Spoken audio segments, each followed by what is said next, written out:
Okay.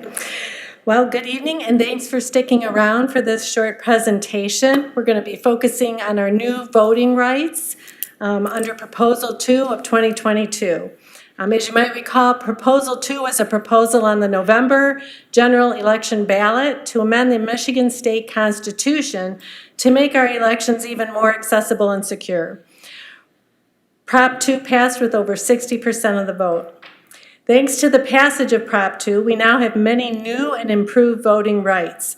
These include the right to vote early in every statewide and federal election, the right to sign up to become a permanent mail voter, the right to prepaid return postage on absentee ballots and applications, and the right to an enhanced tracking system for absentee ballots and applications, just to name a few.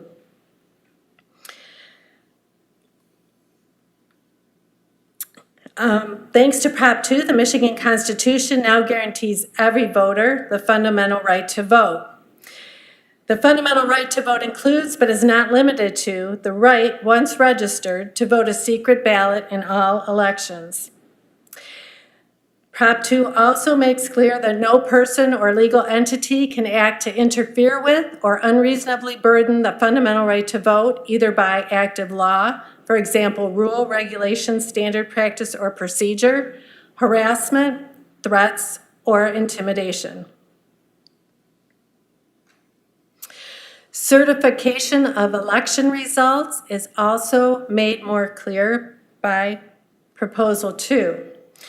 It clarifies that the duty of county and state canvassers is ministerial, clerical, and non-discretionary. They must certify the election results based solely on the votes cast by eligible voters.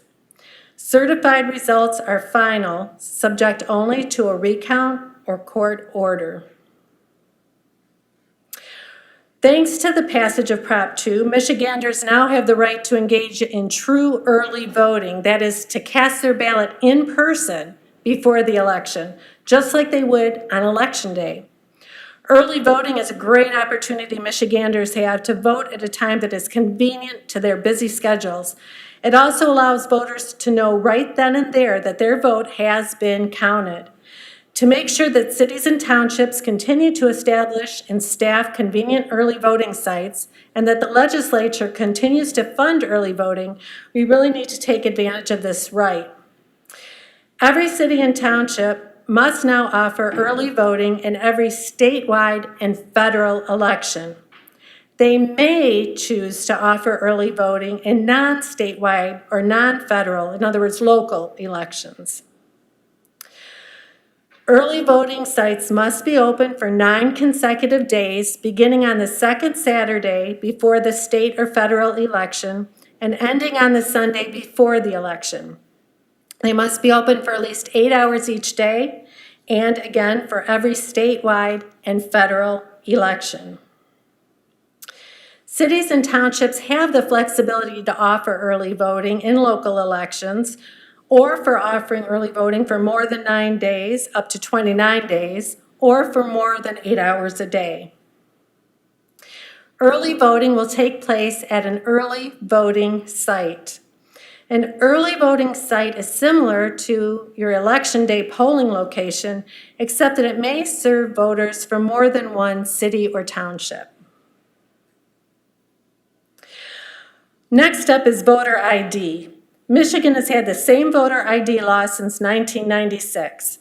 Prop 2 essentially wrote this existing voter ID law into the Constitution, ensuring that all eligible voters could cast a ballot regardless of whether they had a certain type of photo ID. You do not need to have a photo ID to vote. You will be asked to show a photo ID when you arrive to vote. If you have an acceptable photo ID, you must show it.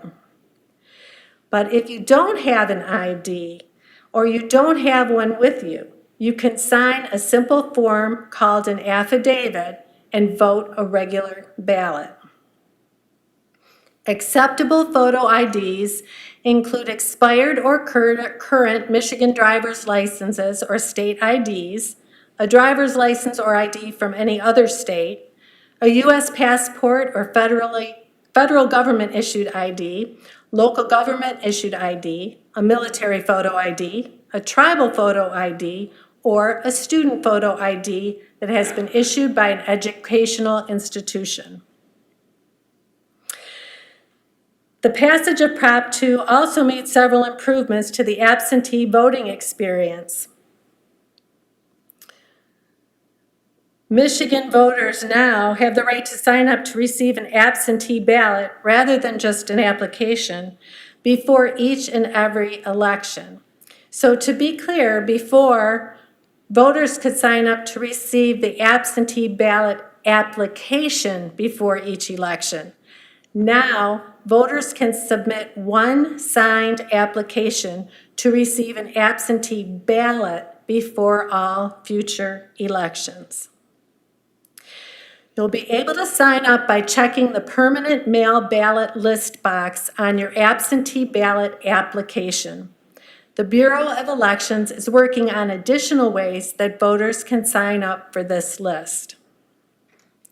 The list is very secure. To join the list, clerks must confirm your identity through a signature verification process. If you'll be away from your home during the election season, you can request your ballot to be sent to a different address. The state now must provide funding for return postage on all absentee ballot applications and ballots. So no more looking for a stamp or trying to fumble around with that. Using a drop box now is also guaranteed in our Constitution. A drop box is a secure, locked structure that voters may use to return completed absentee ballot applications and voted absentee ballots. Every city and township must have at least one secure drop box. Larger cities and townships must have at least one drop box for every 15,000 registered voters. Communities that already have the required number of drop boxes are all set, but they can choose to provide more. Clerks must distribute drop boxes equitably throughout the city and township, meaning they should be placed in areas that are convenient and accessible. You'll be able to find the location of the drop boxes in your community at Michigan's Voter Information Center. You do need to be sure that you're only using the drop box that is located in your jurisdiction of residence. For example, a voter who is registered in Mount Pleasant may use any drop box in the city of Mount Pleasant, but may not use a drop box in neighboring Shepherd. Drop boxes must be accessible 24/7 during the 40 days prior to an election and up to 8 p.m. on election day. Drop boxes are secure. They must be securely locked, bolted down, and designed to prevent the removal of absentee ballots and applications except by authorized election officials. And some drop boxes are subject to video surveillance. Voters now have the right to be notified of any issues with their absentee ballot application or ballot. For example, forgetting to sign the ballot envelope, and be told how to fix the issues. You'll be able to track the status of your absentee ballot and application online due to a new and improved state-funded online ballot tracking system. We anticipate voters will be able to use the enhanced tracking system and sign up to receive notifications later this year at my.gov/vote. In the meantime, voters can use the old tracking system at the same website.